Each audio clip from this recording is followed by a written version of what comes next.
सो आजकल हमारा lesson plan का जो सब्जेक्ट है वो है मैथ्स यानी कि मैथमेटिक्स और टॉपिक है फ्रैक्शन। तो जैसे कि हमने पहले इंग्लिश का जब लेसन प्लान डिस्कस किया था उसमें भी हमने यही किया था कि सबसे पहले डेट, फिर जिस क्लास को आप पढ़ाएंगे उस क्लास का सेक्शन, मीडियम क्या है, हिंदी है, इंग्लिश है, and then subject and topic. अब हम सबसे पहले लिखेंगे अपना जर्नल ऑब्जेक्टिव। जो हमारा ये जर्नल ऑब्जेक्टिव हम हर सब्जेक्ट में लिखते हैं, जैसे मैथ्स, इंग्लिश, कुछ भी सब्जेक्ट पढ़ाना है आपको ऑब्जेक्टिव्स लिखने ही हैं। सो पहली लाइन जो है to enable the students to, ये लाइन जो है वो हर सब्जेक्ट में आप लिखेंगे। बाकी ये जो हम 3-4 लाइन्स लिखते हैं यहाँ पे ये चेंज होती रहती है। ये चेंज कैसे होती है सब्जेक्ट के ऊपर है, ठीक है। तो जैसे हमने इंग्लिश का किया था तो उसमें हमने क्या बोला था कि इम्प्रूव करेंगे कम्युनिकेशन स्किल्स वगैरह ये सब, क्योंकि वो इंग्लिश का सब्जेक्ट था। अभी मैथ्स का है तो देखते हैं मैथ्स में हम क्या लिखेंगे। Prepare people for the learning, people यानी कि student, for the learning of mathematics of higher class, acquaint people with mathematics knowledge, provide people clarify about fundamental concept, develop critical thinking towards mathematics। so ये कुछ 3-4 लाइनें हैं, आप इसमें से लिख सकते हैं।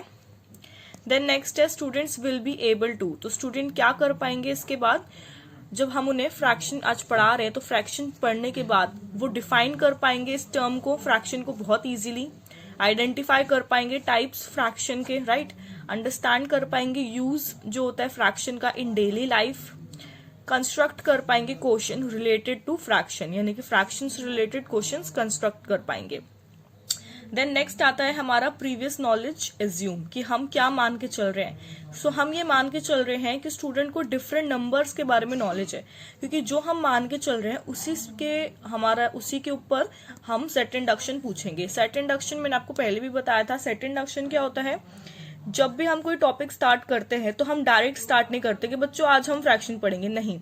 इससे क्या होगा, क्लास बहुत बोरिंग हो जाएगी। हम पहले एक्टिविटी के थ्रू बच्चों का जो इंटरेस्ट है वो अपनी तरफ लेंगे। तो वो कैसे लेंगे, जैसे कि आपको 2 कॉलम बनाने हैं, एक टीचर्स एक्टिविटी, एक स्टूडेंट्स एक्टिविटी। सबसे पहले आप उनको एप्पल दिखाओगे और उससे पूछोगे बच्चों ये क्या है, तो डेफिनेटली बच्चे जवाब देंगे एप्पल है, राइट। फिर आप उस एप्पल को 2 पीसेस में कट करके सामने उनके दिखाओगे।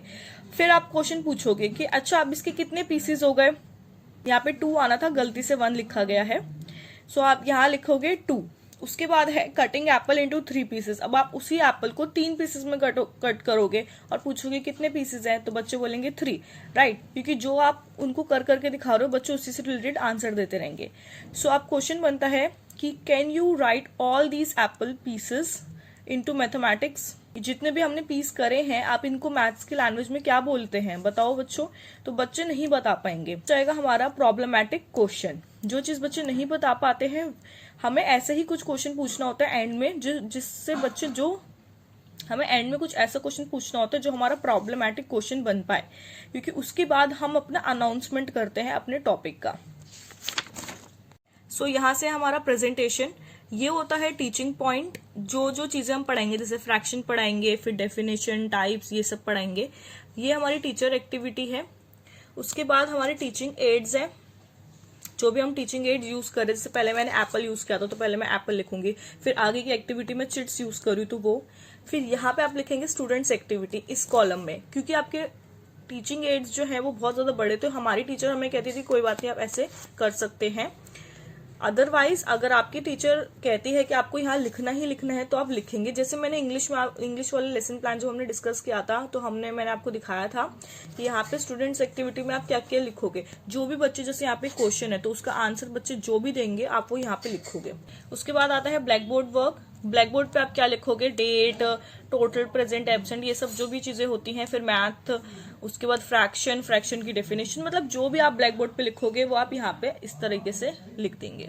ओके, सो वापस आते हैं हमारी टीचर्स एक्टिविटी में। सबसे पहले आप पीस ऑफ पेपर, जैसे मैंने ऐसे स्टार्ट किया था कि एक पीस ऑफ पेपर दिखाया था बच्चों को एंड देन उसको भी फोल्ड किया था, फिर बच्चों से पूछा था बच्चों ये हाफ हो गया, ये 1/4 हो गया, ऐसे करके आप टीचर्स एक्टिविटी में कुछ भी एक्टिविटी करवा सकते हैं। जितनी आप एक्टिविटीज डालेंगे उतना ही आपका लेसन प्लान, आपकी जो टीचिंग है वो बहुत अच्छी आएगी और बच्चों को भी नॉलेज आएगी, right.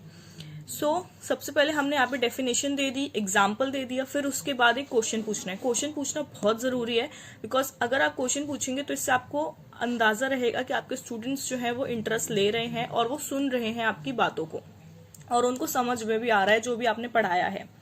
Then types of fraction, जो भी टाइप्स होते हैं, प्रॉपर, इम्प्रॉपर, मिक्स्ड, उससे रिलेटेड क्वेश्चन अगर आप एक्टिविटी और इसमें पुट कर सकते हैं तो बहुत अच्छी बात होगी। देन नेक्स्ट पेज पे ये जो टीचिंग पॉइंट्स है 2 पेजेस के होते हैं, प्रेजेंटेशन जो है हमारी, उसके बाद हम कंटिन्यू करेंगे अपना लेसन और फिर से आप एक्टिविटीज के थ्रू जितना भी आप एक्टिविटीज डाल सकते हैं आप डालेंगे। और यहाँ पे फिर से वैसी टीचिंग एड्स, और टीचिंग एड्स में आप जो भी चीजें यूज कर रहे हैं वो लिखेंगे।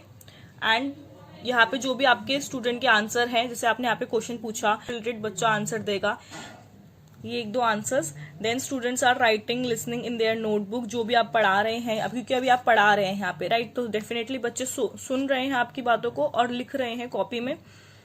एंड देन यहाँ पे फिर ब्लैक बोर्ड वर्क। उसके बाद हमारा आता है रिकैप, जो भी आपने पढ़ाया है पूरे क्लास में उसको आप रिकैप कराएंगे। तो फ्रैक्शन की डेफिनेशन, उसके टाइप्स, उसके एग्जाम्पल्स, ये सब आप रिकैप कराएंगे। फिर आता है इवैल्यूएशन, ताकि आप क्वेश्चंस पूछेंगे इसमें सो दैट आपको पता चल जाए कि स्टूडेंट्स को कुछ आया भी है या नहीं। तो आप उसमें भी कोई एक्टिविटी डाल सकते हैं, फिलिंग द ब्लैंक्स दे सकते हैं, कुछ भी एक्टिविटी कैसे भी। फिर आता है होमवर्क। सो होमवर्क में आपको टाइप्स लिखने हैं और फिलिंग द ब्लैंक्स करने हैं, जो भी आपको लगे आप उस हिसाब से होमवर्क दे सकते हैं।